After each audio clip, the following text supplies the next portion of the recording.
Il y a quelques mois, Elon Musk, notamment patron de Twitter aujourd'hui, vous l'aviez demandé à l'époque de respecter les normes européennes. On en avait parlé ici d'ailleurs sur les contenus en ligne. Et depuis, et cette semaine en particulier, je ne sais pas si vous avez vu, les comptes certifiés ont disparu de Twitter. Autrement dit, c'est devenu une sorte de Far West informationnel sur la plateforme. Est-ce que ça vous inquiète? Est-ce que vous allez rappeler Elon Musk? D'abord, je suis comme beaucoup d'utilisateurs de Twitter, j'ai rien compris. Ah, oui, parce qu'on a vu ce matin que vous avez une nouvelle couleur, vous. Oui, oui, vous êtes couleur un peu argent. Non, je suis gris. Oui, gris, voilà. Mais je crois que j'étais toujours gris. Ah. Voilà, j'étais gris. Voilà, je suis gris. Je ne suis pas bleu, je suis gris. On sourit, mais c'est quand même assez dangereux. Oui, alors je vais vous dire. Donc, j'ai proposé à l'ensemble des plateformes, comme vous savez, nous avons mis en place maintenant notre nouvelle loi. Alors, elle va s'appliquer. Donc, je le dis parce que c'est très important. C'est vraiment une loi qui va changer fondamentalement le respect des individus en ligne, le respect de nos vies privées, l'interdiction de tout ce qui est les fake news. Là, on va enfin commencer à les contrôler. Donc, profitez-en encore pendant quelques temps. Il y en a beaucoup qui le font parce qu'on va les rattraper. Et tout ça va fonctionner donc pour les plateformes dites systémiques. Donc, je vais annoncer cette semaine qui sont ces plateformes systémiques.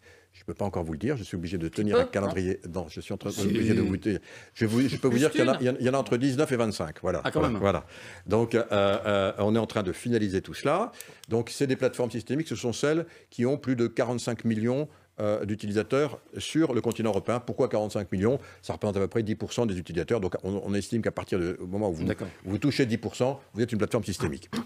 Je vous laisse imaginer qui peut en être ou pas. Vous allez avoir sans doute des surprises. Beaucoup d'Américains. Peut-être que celui dont on parle, il sera. En tout état de cause, j'ai proposé à ces plateformes de faire, parce qu'elles ont maintenant, dès qu'on va leur notifier qu'elles sont des plateformes systémiques, elles vont devoir très vite changer radicalement leur fonctionnement, si elles veulent continuer à opérer en Europe, dont je rappelle quand même que c'est le premier marché numérique du monde libre. On est une fois plus gros que les États-Unis. Oui, il se passera très concrètement, ça veut dire que on va donc vérifier ce qui se passe dans leurs algorithmes, ce qu'ils vont pousser, combien ils ont de modérateurs, si les modérateurs se font bien dans chacune des langues de l'Union. On sera protégé de quoi, clairement? On sera protégé. Pour qu'on comprenne, on va se mettre de l'autre côté. On sera protégé du harcèlement en ligne, on sera protégé des fake news, on sera protégé de beaucoup de choses aujourd'hui dont on se plaint. Je vais pas revenir, mais tout ce qui fait qu'aujourd'hui, dans l'espace informationnel, on a le sentiment qu'on est dans un espace de non-droit, alors qu'on est dans un espace de droit. Peut-être, mis à part les incivilités dont je parlais tout à l'heure, j'espère qu'elles sont corrigées, dans l'espace physique. Ça va être corrigé. Mais ce que je voulais dire pour répondre donc sur Elon Musk, donc j'ai proposé à ces plateformes de procéder avant le mois de septembre, où la loi va devenir de droit, d'aller faire des audits en blanc, parce qu'à partir du mois de septembre, pour tous celles qui opèrent, je suis en train de créer une équipe qui est une équipe extrêmement performante qui va faire pardon cette expression, des descentes quand les streamers devront le faire parce qu'elle voit qu'il y a des problèmes dans telle ou telle plateforme. Il y a un nouveau shérif dans la ville, c'est vous. Et donc, on va le faire. Mais comme mon objectif, c'est quoi? C'est au fond que ces plateformes, évidemment, respectent désormais notre droit européen.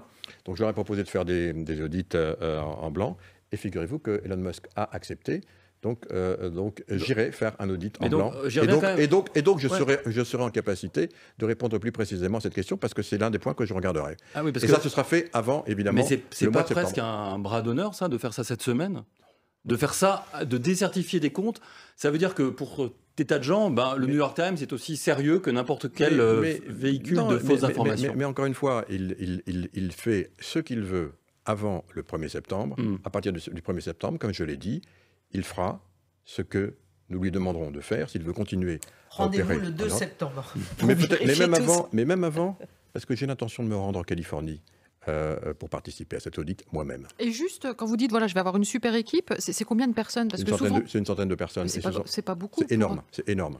Parce qu'évidemment, ce sont évidemment, c'est pas, je veux dire, on a 20-25 plateformes. Et ce sont que des spécialistes extrêmement pointus. Ce sont des gens qui maîtrisent parfaitement l'algorithmique. Ce sont des data scientists, ce sont des docteurs en informatique, ce sont des gens très pointus. Et tu vois, je suis très, très impressionné par le nombre de CV que nous recevons, de jeunes qui sont mobilisés, y compris dans ces domaines, par l'intérêt général. Et ça, moi, je trouve ça extraordinairement gratifiant de travailler avec des jeunes comme ça, qui pourraient se voir offrir des montants considérables précisément chez ces plateformes et qui vont venir travailler dans mes équipes pour défendre l'intérêt général européen.